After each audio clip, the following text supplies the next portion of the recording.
अस्सलाम वालेकुम रहमतुल्लाहि व बरकातुहू। Students of you all are doing well. आज मुझसे एक स्टूडेंट ने क्वेश्चन किया कि तजवीद क्यों जरूरी है।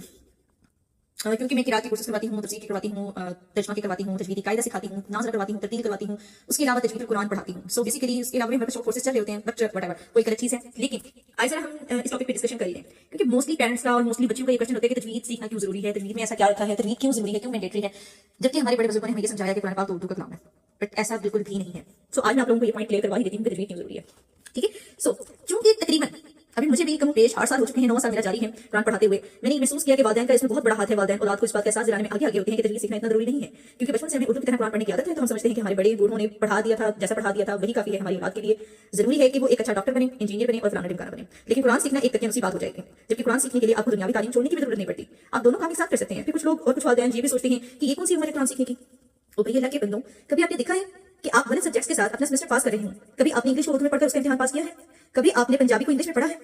यकीनन ऐसे आप इम्तिहान पास नहीं कर सकते, क्योंकि जो किताब जिस जुबान की है वो उसी में ही दुरुस्त पढ़ी जा सकती है। इसी तरह कुरान पाक जो है उर्दू में नाजिल नहीं हुआ, और कुरान के लिए अल किताब का लफ्ज़ इस्तेमाल हुआ है, और इसके साथ अल लग जाने का मतलब ये है कि ये कोई आम किताब नहीं है, बल्कि अल्लाह ताला की तरफ से अरबी जुबान में नाजिल की गई खास किताब है।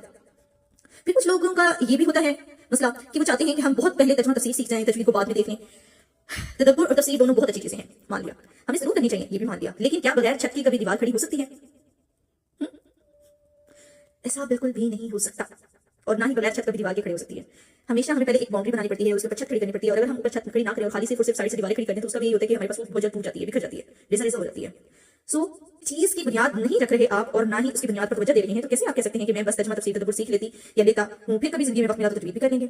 आप तजवीद हर काम के साथ, हर कोर्स के साथ कर सकते हैं, इसमें इतनी कोई बड़ी रॉकेट साइंस नहीं है जिसको आप इतना पेंडिंग रखते हैं कि मौत के वक्त कलमा पढ़ा दो और बस उर्दू में पढ़ रहे होते हैं। वो भी उर्दू में कुरान पढ़ने से अल्फाज के मतलब तब्दील हो जाते हैं, जिसकी वजह से एक लफ्ज का नहीं बल्कि पूरी आयत का मतलब बदल जाता है। अभी आप इन दो वर्ड्स को देख लें, आपकी स्क्रीन पर सामने शो हो रहे हैं, काफ और कौफ। इन दोनों में खासा फर्क क्या है?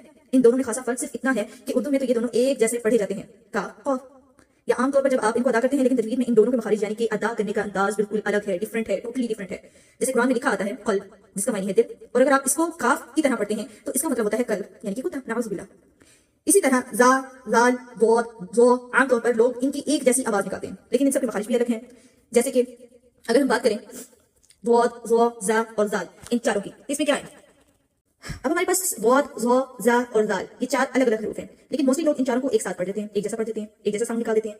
तो अब इन चारों का अगर हम देखें एग्जांपल के थ्रू क्या पॉइंट आउट हुआ, तो हम उसको क्या हाईलाइट करेंगे। यहाँ पर देखिए ज़ौद और लाम को जब हम आपस में मिलाते हैं तो ये बन जाता है ज़ल्ला, यानी कि गुमराह हुआ ज़ौद से।